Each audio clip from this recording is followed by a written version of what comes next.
আমরা প্রথম উনি যেদিন স্ট্রোক করছে সেদিন হচ্ছে আমরা প্রথম বুঝতে পারিনি, কিন্তু মুখটা বাঁকা হয়ে গেছিলো, এক পাশ পুরো অবশ প্যারালাইজ ছিল। আমরা ডাক্তারের কাছে নেওয়ার পরে এমআরআই করাতে ধরা পড়লো ওনার মাথার নার্ভগুলো শুকিয়ে গেছে, পাশাপাশি হচ্ছে রক্ত চলাচল খুব কমে গেছে, এই জন্য মিনি একটা স্ট্রোক আসছে। আর ওটার পর থেকে ওনার এক পাশ পুরো প্যারালাইজ আর মুখটা একটু বাঁকা ছিল, কথা খুব কম বলতো।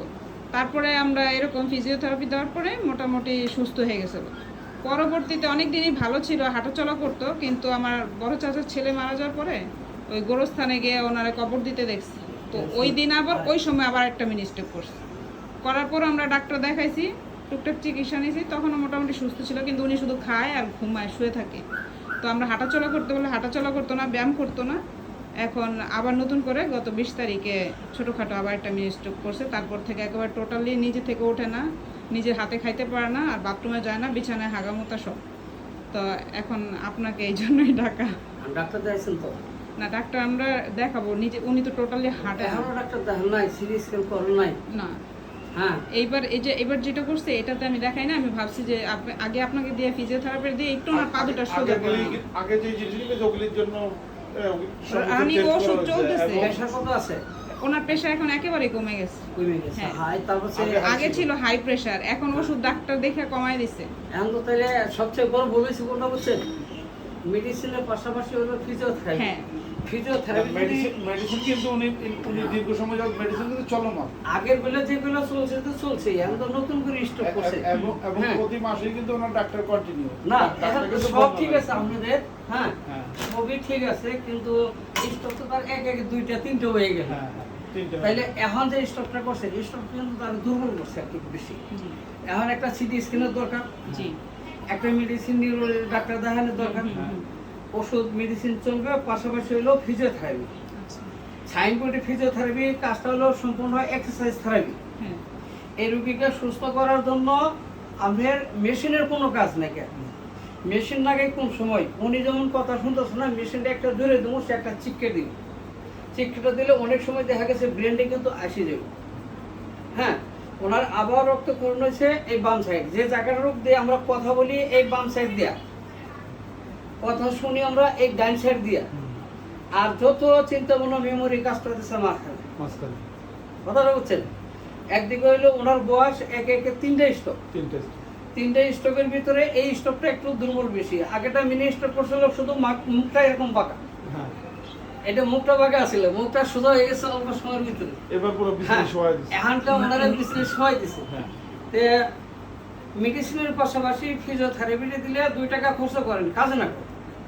আর যদি ডক্টর না দেখান, না ওটা দেখাবো। হ্যাঁ, ডাক্তার তো কন্টিনিউ লাগানো আছে। না ভাই, স্টক যে এখন করছে একটা সিটি স্ক্যান করার দরকার আছে, বুঝছেন না? ওটাও করবো। সেটা আমরা ডাক্তারের পরামর্শ আচ্ছা। করবো, অবশ্যই করব। ঠিক আছে, রোগী মানে নরমালি আছে আর কি, নরমালি আছে, স্টক নরমালি আছে। এখন ডক্টরটা দেখায় তার পাশে ব্যায়াম করতে থাকেন, ব্যায়াম চলুক, ডক্টরটা দেখান, পাশাপাশি দোনোটা দিয়ে উন্নত হোক। শুধু দর্শক আসসালামু আলাইকুম, উনি মুরব্বী, বয়স প্রায় 70টা 80 এর নিচে না। আসি। হ্যাঁ, প্রথম গেছে মাইন স্টক, তার মানে শুধু মুখটা এরকম বাঁকা হয়েছিল আর হালকা একটু সাইডটা দুর্বল গেছিল, তো মুখটা কিন্তু অটোমেটিক সোজা হয়ে গেছে। মুখ সোজার ভিতরে কিছু কথা আছে, যেমন এই সাইডে মুখটা বাঁকা হয়েছে, আমরা কি করি এই সাইডে নেই, সোজা করি, নাহলে এই সাইডে বাঁকা হয়েছে এই সাইডে একটা সরিয়ে দিই, দিলে গেরিস মারলে মুখটা একটু সোজা হয়। এবং অনেক ফিজিওথেরাপিস্ট আছে মুখ ব্যাকা হয়ে গেলে শুধু মুখে লাইট মারে, মুখে আর্ধি কাজ করে। আসলে বেড়ার চিন্তা ভাবনা করো না, এক সাইডে মুখটা এরকম বাঁকা, চোখটা কিন্তু এরকম বড় হয়ে গেছে, এই সাইডে কিন্তু কাজ করো না, কপাল সহ, এটা সহকারী কাজ করতে হয়। কথা বলছেন? তো অনেকে করে কি এই যে আয়ের এই লাইটটা মারে, হ্যাঁ এই লাইটটা মারে মুখে দেন, এই লাইটটা মারে, এটা গরম করে, কিন্তু এই জায়গায় যে শক্তি নাই মেন জায়গায়, এটা কিন্তু কেউ কাজ করে না, যার জন্য মুখ সোজা হয়ে গেল, মুখ একটুখানি বাঁকা থাকে। এই বাবা এই সোজা সোজা মিয়া, তাই ইনশাল্লাহ আবার ফিজিওথেরাপি করেন, উনি আটবে। দেখছেন তো কেমনে নিয়ে গেলাম। এটা যাদের শক্তি আছে, যারা কাজ বুঝে, যারা অরিজিনাল ফিজিক্যাল বয়স্ক, কথা বলছেন কাজের বয়স বেশি, তার বয়সের সাথে তুলনা নাই, ওদেরকে দিয়ে ফিজিওথেরাপি দিলে এই রোগীটা কিন্তু আবার সুস্থ হইব, বয়স হিসেবে একটুখানি সময় লাগবে।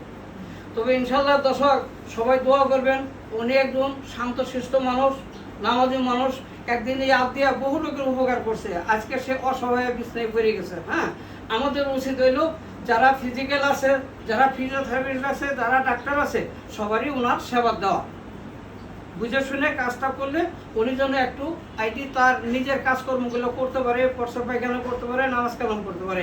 এই তার অরিজিনাল ব্যবসা নাকি কোন, এটি ইনকাম। আর নাহলে দীর্ঘদিন যদি এই রুগীগুলো বিছনায় হয়ে প্রস্রাব পায়খানা করে, যত ছেলে মেয়ে যাক এরকম কয়েকটা বাড়ি ফেলো সব বাক করে নেব, এই লোকের খাওয়ান দিব না। যার মুখে কথা আছে তারা খাওয়ান চাই খিদা লাগলে, এই ডান সাইড অবশ্য হয়ে গেলে বেশি কথা বন্ধ হয়ে যায়।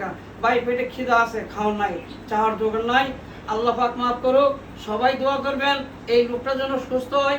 মুরব্বী মানুষ, এই দুইটা দিয়ে কাজ করবো, আল্লাহ যেন পরিপূর্ণভাবে সুস্থতা তারে দান করে এই দিয়া। হ্যাঁ, এরই কামনা। একে একে 3টা স্টক, সবাই দোয়া করবেন। আমাদের উচিত হিন্দু, বৌদ্ধ, খ্রিস্টান, মুসলমান, কি কোন যে কোনো ধর্মের লোকই হোক, সবারই আল্লাহ সৃষ্টি করছে মানুষ। আমরা মানুষ হিসেবে একজন আরেকজনের সেবা দেওয়া আমাদের কর্তব্য, দায়িত্ব। আমাদের উচিত ওনার সেবা দেওয়া, তাকে সুস্থতার দিকে আনা, নামাজ কালামের দিকে ডাইকে নেওয়া। সবাই সতর্ক থাকবেন, চর্বিমুক্ত খানা খাইবেন, ডায়াবেটিস নিয়ন্ত্রণ, চিন্তাভাবনা নিয়ন্ত্রণ, ধূমপান নিষেধ। হ্যাঁ, এইগুলো থেকে বিরত থাকলে কষ্ট কম হইব, স্ট্রোক কম হবে।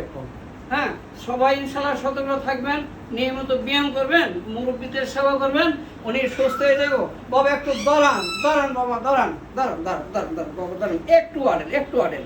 এই দেখেন বাবা, পয়সা করে ফেলেন। হ্যাঁ, এই যে দরিদ্র অভ্যাস করতেছি, এই আটা দিয়ে উনি কিন্তু তার অভ্যাস হয়ে যাবো, সে একদম পুরো হাঁটবে ইনশাল্লাহ। হ্যাঁ, সবাই কি মানুষে দোয়া করবো, ফেসবুকে আপনারা দোয়া করবেন না? হ্যাঁ, সবাই দোয়া করবেন। আচ্ছা, কতদিন ধরে পড়ছে, কেমন দেখতেছেন? আমার তো এই মাত্রই নিয়েছেন। আমার কাজের বয়স 30, আমার বয়স হলো 52। আমার যোগাযোগ নাম্বারটা হলো 01950165710, 01950165710। পিছনে জানেন বাবা, আমাকে শুরু করেন। আর না, আপনি পিছনে দিয়ে দেন, চলেন। আরে আরে আরে কি করে কারণ সোজম, হ্যাঁ চলেন, সোজা, হ্যাঁ। আর একটু দূরে দেখে বাবা, দাঁড়ান দাঁড়ান, শান্ত সেই যান, বিছনেই যান ইনশাল্লাহ, বিছনেই যান। ওকে, আল্লাহ হাফেজ।